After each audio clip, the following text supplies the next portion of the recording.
Tërmet, pandemi, 2020 të paktën duket e barazvlefshme me pasiguri ekonomike për individin, shoqërinë, sipërmarrjen edhe shtetin. Por a është vetëm kaq, a janë vetëm këto shkaqet dhe kur nisi përkeqësimi? Mazhoranca i lë barrën e rëndë të një ekonomie që konfirmohet jetë në grahma mëshire edhe nga organizma ndërkombëtar vetëm muajve të 2020-s, tërmetit të nëntorit e pothuaj gjysmë viti ngrirje aktivitetesh për shkak të pandemisë. Ndryshe beson një pjesë e ekspertëve e veçmas opozita e vendit edhe këndi ekspertizës ekonomike të saj, që flasin për një krizë me fillesa më të hershme, që nuk vjen vetëm prej dy shkaqeve të lartë përmendura, por më shumë madje është e lidhur ngushtë sipasaj me paqëndrueshmërinë e politikave ekonomike të qeverisë. Shefi i kabinetit të kryetarit të Partisë Demokratike, ekspert në fushën e ekonomisë, zoti Dorian Teliti, ndan pak minuta sot për ekranin e A2 CNN e na thot pak më shumë mbi det, parashikimet edhe ato çfarë Partia Demokratike po punon, veçmas mbi një platformë ekonomike që ajo po e trumpeton fort në këtë vit paraelektoral. Mirëdita dhe mirë se vini. Mirëdita. Zoti Teliti, për të qenë korrekt, flasim me gjuhën tuaj, gjuhën e shifrave. Edhe unë por e sjell në vëmendje në fillim të këtij komunikimi parashikimet e organizmave jetik ndërkombëtar për parashikimin edhe monitorimin e ekonomive. Më optimiste për rritjen ekonomike duket FMN, e cila flet për Shqipërinë për një tkurje prej -5%. E dyta në listë mbetet qeveria, e cila shkon në -5.7%, edhe më pesimistja në këtë listë që është më e gjatë se kaq është Bersh, e cila thotë se tkurja mund të kapë edhe nivelin e -9%. Për ju, ku jemi sot me krizën edhe lëmë më njanë për pak sekonda pandeminë dhe tërmetin? Si erdhëm deri në këtë stad? Erdhëm në këtë stad për shkak të faktit që nuk janë ndërmarrë vendimet e duhura. Vendimet që janë ndërmarrë ndër vite, sidomos gjatë 7 viteve të fundit, nuk kanë qenë të orientuara drejt interesit publik, drejt mbështetjes ekonomisë, biznesit dhe konsumatorit, por kryesisht kanë qenë të orientuara drejt miqve, shokëve, klientëve të qeverisë. Krizë kishim edhe më përpara. Përpara pandemisë dhe përpara tërmetit falimentonin çdo ditë të paktën 51-52 biznese, çdo ditë. Krizë e cila u thellua akoma dhe më tepër nga efektet e pandemisë, nga efektet e tërmetit, dhe njëkohësisht akoma dhe më tepër pati ndikim akoma dhe më dërmues pandemia dhe kryesisht keq menaxhimi i pandemisë nga aktorët e tregut. Tre janë aktorët e tregut: konsumatori familjar, biznesi dhe qeveria. Biznesi e bëri detyrën e saj, çdo gjë që i detyroi qeveria të bënte, biznesi e respektoi. Konsumatori po ashtu, të gjithë ne qytetarët shqiptarë respektuam masat shtrënguese që u ndërmorën, ndërsa aktori i tretë, i cili është aktori kryesor në menaxhimin momental të krizës, pra në aspektin afat shkurtër, që është qeveria, nuk ngrit në themin e lartësinë e detyrës, dhe mbështetja që na dha të gjithëve ne, ekonomisë shqiptare, shtresave nevojë, konsumatorëve, pensionistëve, biznesit vogël dhe të madh, në totalin e saj është vetëm 100 milion euro për 5 muaj. Pra, çfarë ka ndodhur nga data 10 mars? Që në fakt zoti Teliti edhe në bazë të shifrave dhe raportimeve të muajve të fundit na rezulton të jetë ndihma ose feedbacku qeveritar më i ulti në rajon, krahasimisht me vendet më të afërta. Qeveria shqiptare ndërmori që në parim paketat më të ulta mbështetëse, ndërmori 2 paketa. Premtoi edhe një të tretë, e cila nuk u realizua kurrë.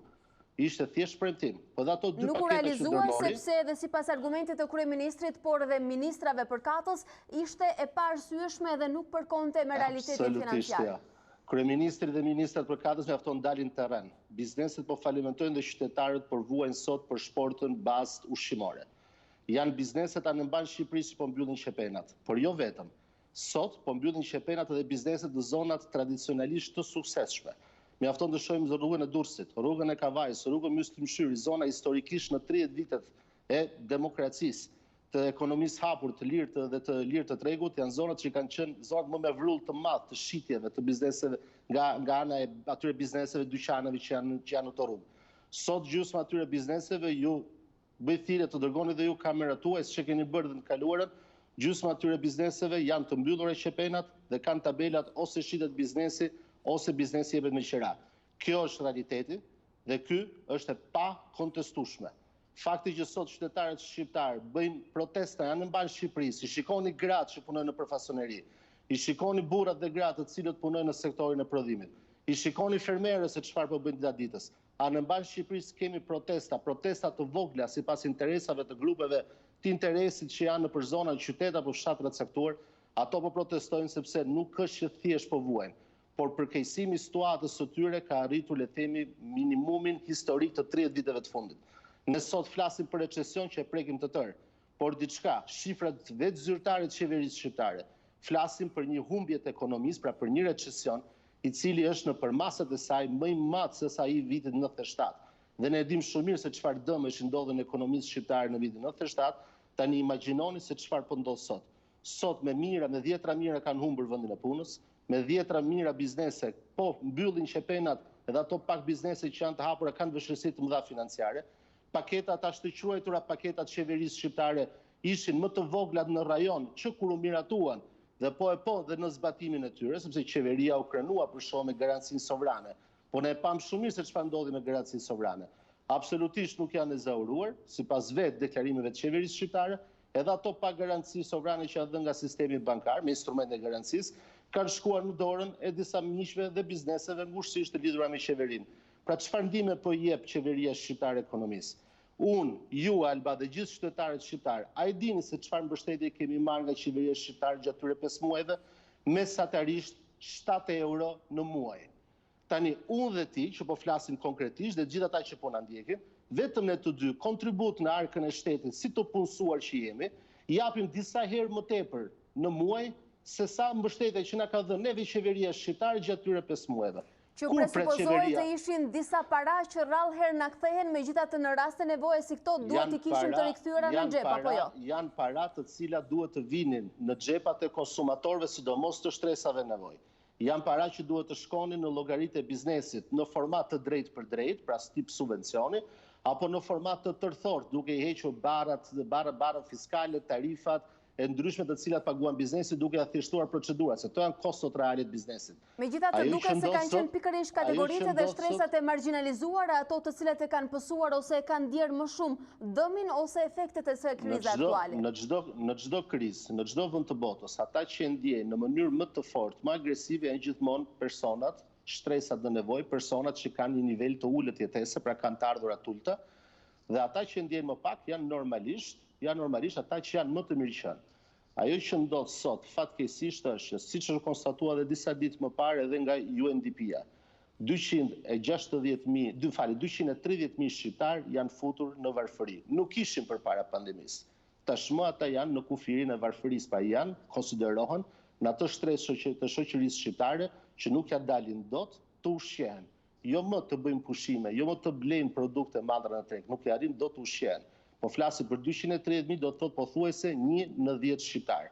Ky është realiteti, për këtë do të përgjigjet qeveria. Që ekonomia shqiptare që kishte nevojë për paketa kishte. Që qeveria shqiptare nuk e bëri detyrën e saj dhe mori vendimin që të ndërmerrte vetëm 2 paketa më të ultat në rajon.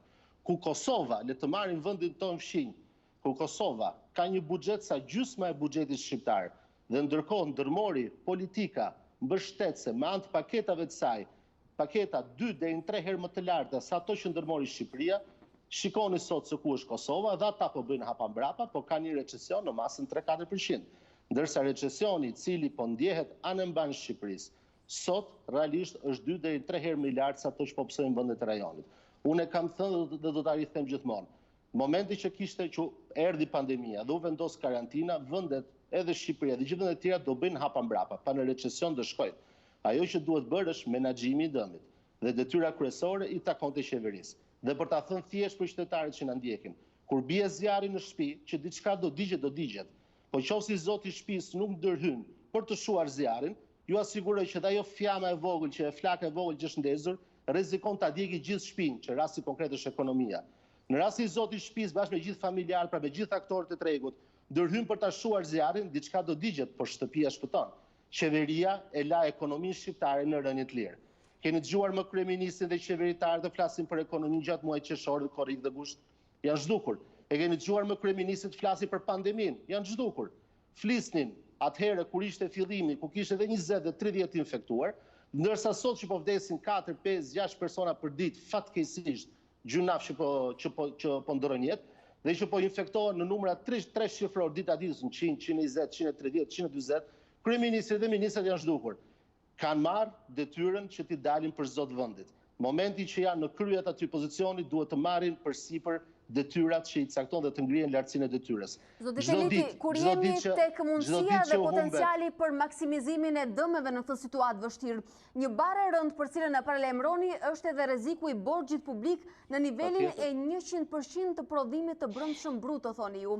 Me aktin e fundit normativ nga ana tjetër thuhet se do të shkojë në 80.04% e prodhimit për brendshëm bruto, siç ka thënë zëvendës kryeministri vetëm pak ditë më parë në një intervistë për A2-CNN. Atëherë po flasim për borxhin publik.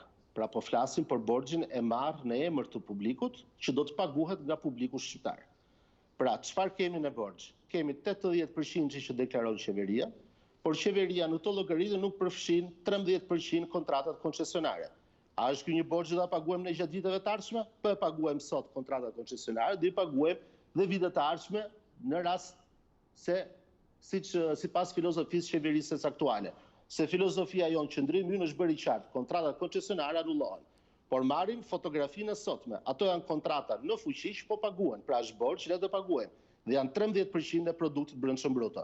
Njëkohësisht, çfarë konstaton dhe kontrolli i lartë i shtetit dhe nga raportimet e degëve të thesarit anë mban Shqipërisë, kemi nga 3 deri në 4% produktit brendshëm bruto detyrime të prapambetura, pra punë të kryera ende të papaguara nga thesari i shtetit.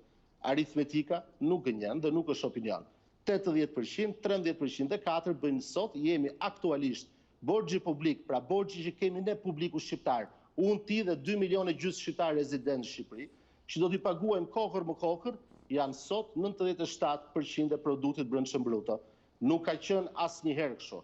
Ka pasur borxh Shqipëria, momentet e caktuara ka qenë me trend ulës, momentet e caktuara ka qenë me trend rritës, siç ndodhi edhe para 10 viteve si pasojë e krizës botërore, po që të arrinte në shifra marramëndse, të afroheshim praktikisht shifrës marramëndse të 100%, kjo ishte diçka e padëgjuar dhe e paparë.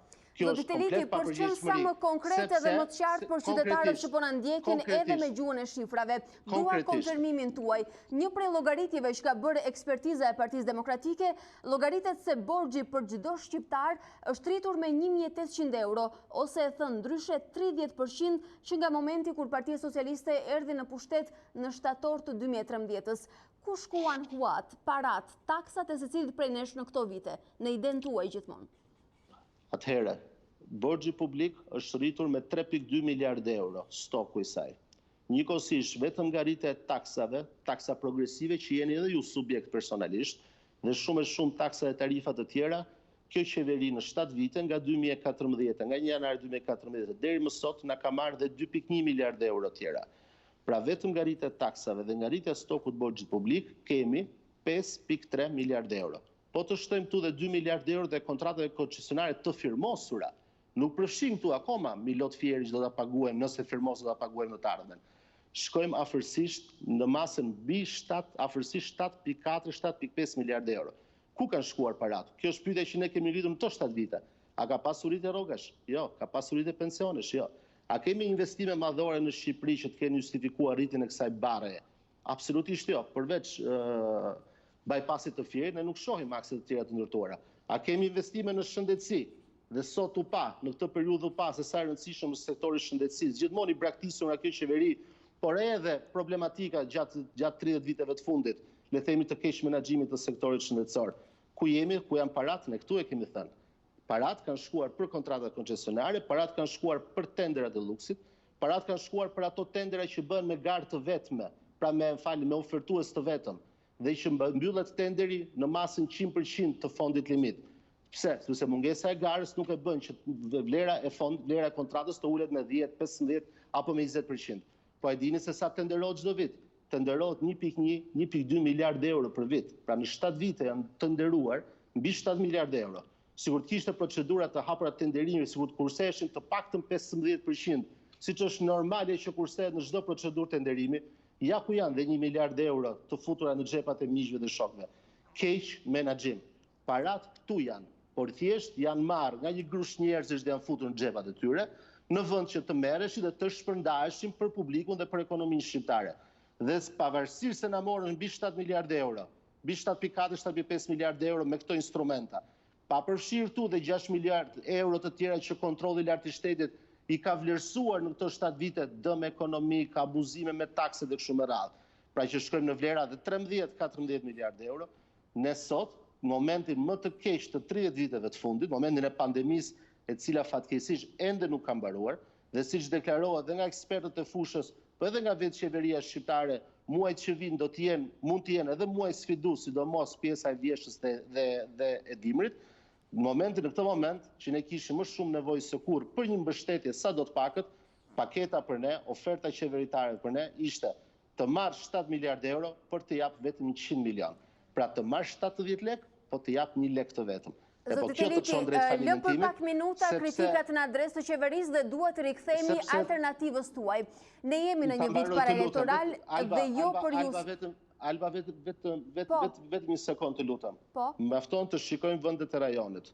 Kosova, Malizi, Maqedonia e Veriut, Serbia kështu me radhë, që patën ndërmorën politika mbështetëse ndaj ekonomisë, biznesit dhe shtresave në nevojë, agresive në sensin pozitiv, po vuajnë më pak dëme. Që do të thotë, do duhet më pak kohë për të rikthyer në normalitet, që do të thotë, do duhet dhe më pak sakrifica për të rikthyer në normalitet. Dhe Standard & Poor's si para 10 ditësh çfarë tha? Edhe vendet e rajonit si Kosova, Malizi, Maqedonia e Veriut, Serbia ka rritur borxhin publik. Por problematikët jemi ne. Nuk i kërcënoi Standard & Poor's si këto vende që do t'i ulte vlerësim. Kërcënoi vetëm Shqipërinë, sepse e faktoi qartë në raportin e saj që paratë që merren borxh në kurrizin tonë nuk shkojnë për të mbështetur ekonominë, turizmin, industrinë prodhuese, fasonerinë, bujqësinë, sektorët e ekonomisë e kështu me radhë, por vazhdojnë të shkojnë për të paguar shpenzime të panevojshme dhe shpeshherë shpenzime klienteliste. Kritika e vazhdueshme për destinacionin e borxhit dhe jo vetëm nga Standard & Poor's. Megjithatë, zoti Teliti, kur jemi tek viti paraelektoral dhe besoj se kontributi i Partisë Demokratike ka kohë që ka filluar të përpunohet, jo vetëm për ju si opozitë dhe për kushtet e pazakonta ku është sot politika shqiptare, por ekonomia në përgjithësi, premtimi për rikuperim, më shumë vende pune dhe më pak taksa, pa diskutim që është një strategji ideale që do të mbante afër elektoratin për një forcë politike. Duket se edhe ju keni zgjedhur ta trumpetoni fort këtë armë të fortë ekonominë. Ju flisni tashmë për reduktim të 18 taksave dhe 16 tarifave nëse jam e saktë. Cilat janë ato konkretisht? Atëherë Partia Demokratike është duke përfunduar hartimin e programit saj. Është një program i cili ne kishim kolonat shtyllat kryesore edhe në të kaluarën, por zhvillimet e tërmetit dhe sidomos zhvillimet e pandemisë e bën të nevojshme një rishikim të saj që nga fillimi deri në fund. Sepse duhet që të japim përgjigje sfidës që neve na pret. Ne nuk do të jemi ajo opozitë e cila vjen në qeverisje dhe do të ankohet përpara arsit e saj. Ne sot e kemi të qartë pasqyrën dhe problematikat që përjeton ekonomia shqiptare dhe po hartojmë një program i cili ka jo thjesht premtimet brenda, por ka të shpjeguar në mënyrë të qartë se si do të arrihen jetëzimi, konkretizimi këtyre premtimeve. Për sa i përket një prej këtyre elementeve, shumë të përfolur gjatë këtyre viteve, që reduktimi të taksave prej qëndrimit Partisë Demokratike për një barë sa më të ulët, nuk është premtim, kjo është domosdoshmëri.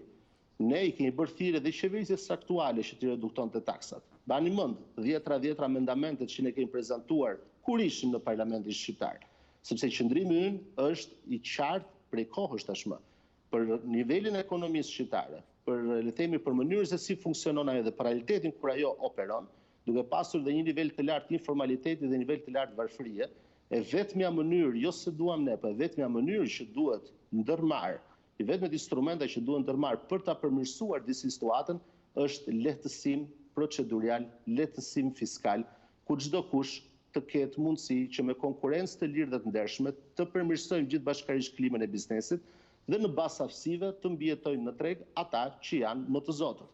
Ne nuk premtojmë Zvicrën, as Gjermaninë, as Anglinë, as Italinë ta bëjmë Shqipërinë. Nuk do ta bëjmë dot as ne dhe kur të jemi drejtim punëve. Por ajo që ju premtojmë është thjesht normalitet. Konkurrencë lirë dhe ndershme, taksa të ulta dhe mundësi që çdo kush të gjejë veten e vet. Dhe kjo do të vi njëkohësisht edhe me politikat ekonomike sektoriale, por do të vi edhe me politikë agresive taksash të karakterit të ulët në mënyrë që të bëhemi të konkurrues. Të mos jemi më si sot vendi i parë që nuk respekton lirinë e medias, të mos jemi si sot vendi i parë për nivelin më të lartë taksave, të mos jemi si sot vendi i parë për nivelin më të lartë korrupsionit, por hap pas hapi, me ditë, me javë, me muaj dhe me vite punë, ta përmirësojmë situatën dhe të rikthejmë ekonomisë shqiptare, shoqërisë shqiptare me ato kapacitete që kemi aktualisht dhe që janë pa shfrytzuara ose në rast të keq shfrytzuara nga qeverisja aktuale, të japi mundësi ekonomisë shqiptare që të përmirësohet dhe të heci përpara. A është e vështirë kjo gjë? Ju asiguroj, është shumë e vështirë. Kjo ishte edhe pyetja ime radhë, zotit Eliti, po flisni për normalitet edhe ndershmëri e për mundësi me potencialet aktuale, teksa për piloni platformën tuaj dhe besoj gjithçka ju vjen si tregues nga tereni ku bëni edhe ekspertizat e momentit. Sa e lehtë do t'ishte nëse nesër do të vinit në pushtet? Situata sot është shumë e rëndë. Është shumë e vështirë të kthesh situatën dhe ta përmirësosh atë, për të siguruar që nuk është e pamundur.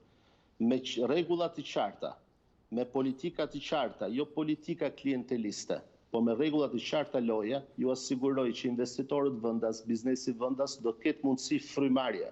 Njëkohësisht, duke u bërë konkurrues në rajon si në aspektin e procedurave për reduktim të ndjeshëm të tyre, duke hequr dhjetra licenca që sot i marrin frymën biznesit, taksat e fshehta që quhen, që i marrin i qafë biznesit, duke ulur barrën fiskale, duke thjeshtuar deklarimet që ata bëjnë, ju asiguroj që investitorët e huaj do afrohen të investojnë në Shqipëri, sepse Shqipëria ka potenciale dhe njëkohësisht ka dhe pozicion të favorizuar gjeografik. Ju asiguroj që në të ardhmen e afërt, me disa muaj punë, në vitin e parë dhe në vitin e dytë qeverisës Partisë Demokratike, situata mund të ndryshojë. A do duhen sakrifica? Shumë. A do duhet punë? Do duhet tmerrësisht shumë punë. Por asgjë s'është e pamundur dhe ne për këtë po punojmë dhe sot dhe aktualisht dhe në ditët e gushtit, që shikojnë ne vazhdojmë të jemi në zyrat tona, por ne nuk ka pushim, sepse situata kritike dhe dramatike që po përjetojnë qytetarët shqiptar dhe këmbënën i qafë që do na varin ne, momenti që do ketë zgjedhje të lira ndershme për të menaxhuar dhe për të drejtuar punët e vendit, kërkon që ne të jemi të përgatitur maksimalisht për të bërë ballë sfidës. Ju përsëris do jetë një sfida më e madhe e 30 viteve të fundit, por ju asiguroj që ne kemi bindjen që me leadershipin, kryeministrin e ardhshëm, me ekipin e tij qeveritar dhe me gjithë ekipin e ekspertizës, t'ia dalim për të rikthyer normalitetin. Do duhet shumë punë përsëris, por çdo gjë ka për t'u realizuar. Me dhe pa dëshirën e mazhorancës aktuale, rëndësi ka që qytetarët shqiptar të votojnë në mënyrë të lirë dhe ndershme dhe të zgjedhin alternativën që ata besojnë që do të rikthejë normalitetin. Të gjithë e dinë sot edhe sondazhet siç e nxjerrin dhe perceptimi në popull, në qytetarët shqiptar, ne e dim që çfarë na pret në të ardhmen dhe po bëhemi gati dhe sot ditë e gushtit jemi në përfundim e sipër dhe gjatë javëve të ardhshme keni për të parë nga lideri i opozitës prezantimin e plot të programit dhe të projektit ton elektoral dhe qeveritar. Pra nuk do ndalemi në premtime elektorale siç ka ndodhur në 30 vite. Nuk do të jemi ne ata siç bënte Partia Socialiste në 2013 që thoshte premtonte, por nuk jepte mënyrën se si do t'i bënte gjërat. Jo, ne do të ecim më tej, do t'i prezantojmë shqiptarëve dhe filozofin ton, do t'i prezantojmë shqiptarëve dhe kolonat kryesore të premtimeve tona, por do t'i japim atyre dhe një shpjegim të qartë se si do të arrijmë, si do të jetë rrugtimi ynë, në mënyrë që gjithë bashkërisht t'i bëjmë ballë të rrugtimi dhe t'i bëjmë ballë sfidës më të madhe 30 viteve të fundit. Keni thënë se kolonat e platformës tuaj ekonomike që është një ndër më të rëndësishmet edhe për vendin do t'jetë një përgjigje për nevojat reale të qytetarëve shqiptar. Po më thoni se në javët e ardhshme do t'jetë gati për ta njohur edhe më tej se ato kornizat makro që keni prezantuar deri më sot. Patjetër që po, ekipet tona sektoriale dhe grupi punës si programit po punojmë gjithë bashkërisht, po punojmë intensivisht. Nuk do të neglizhojmë asnjë aspekt të realitetit, njëkohësisht kontaktet tona me terenin vazhdojnë dita ditës. Lideri i opozitës zoti Basha para një ore ishte me të dëmtuarit nga tërmeti. Detyra jonë është jo thjesht të hedhim platforma dhe të shajmë qeverinë, ta kritikojmë qeverinë, ta themi drejtën, aty kur ajo bën gabime, por detyra jonë akoma dhe më e rëndësishme është të japim alternativat. Dhe ne duam një alternativë e cila të jetë e bëshme. Janë të lodhur qytetarët shqiptar me llafe boshe, janë të lodhur me premtime boshe, ne jemi të ndërgjegjshëm për të gjë. Kjo bën që edhe ne të jemi më të përgjegjshëm sot në opozitë dhe nesër në të ardhmen në drejtim të punëve, për sa i përket, le të themi, responsit, përgjigjes tonë, ndaj le të themi angazhimit ton politik dhe ndaj besimit që kemi sot dhe që do të marrim po në të ardhmen nga qytetarët shqiptar. Zotit Eliti, duke qenë të ndërgjegjshëm për lodhjen e qytetarëve sot, besoj se duhet ta prisni edhe të jeni të gatshëm edhe për kërkesën e llogarisë nesër për të gjitha premtimet që do të bëhen publike. Patjetër që po. Unë ju falenderoj shumë për këto minuta që i dedikuat ekranit të A2 CNN. Faleminderit ju, kënaqësi.